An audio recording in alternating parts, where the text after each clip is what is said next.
மெடிடேஷன்ல தான் இந்த கிளார்ன்ற லைஃப பத்தி ஃபுல்லா பார்த்தாங்க. அதுல இருந்து கொஞ்சம் கொஞ்சமா வெளியில வராங்க. வெளியில வரும்போது ஆனா அவங்க என்ன பண்றாங்க, பத்மாவா இல்லாம கிளாராவே லைஃப லீட் பண்றாங்க. அதே ஸ்திதியிலேயே இருக்காங்க. இப்ப இந்த லைஃப்ல என்னோட ஹஸ்பண்டா என்னோட டிராவல் பண்ணது வந்து பெர்னால்டு தான் எஷிடோர்ஜியா வந்திருக்காருங்கிறத நான் ஃபீல் பண்ணேன். அப்ப வந்து எனக்கு ஸ்டில் வந்து சில கன்ஃபியூஷன்ஸ் இருந்துட்டே இருந்தது மைண்ட்ல.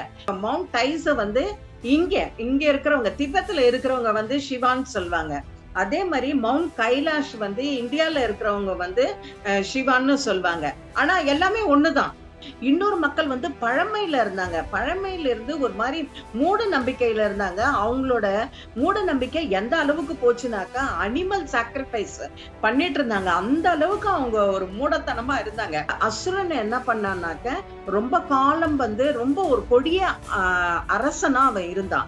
ரொம்ப காலங்கள் என்ன பண்ணா அவன் கான்டெம்ப்ளேஷன்ல இருந்தான். இருந்து என்ன பண்ணியிருக்கான், சிவா கிட்ட வந்து வரம் வாங்கியிருக்கான். என்ன வரம் வாங்கியிருக்கான்னாக்க எனக்கு வந்து யாராலுமே டெத் வரக்கூடாது எக்ஸப்ட் மை மதர்.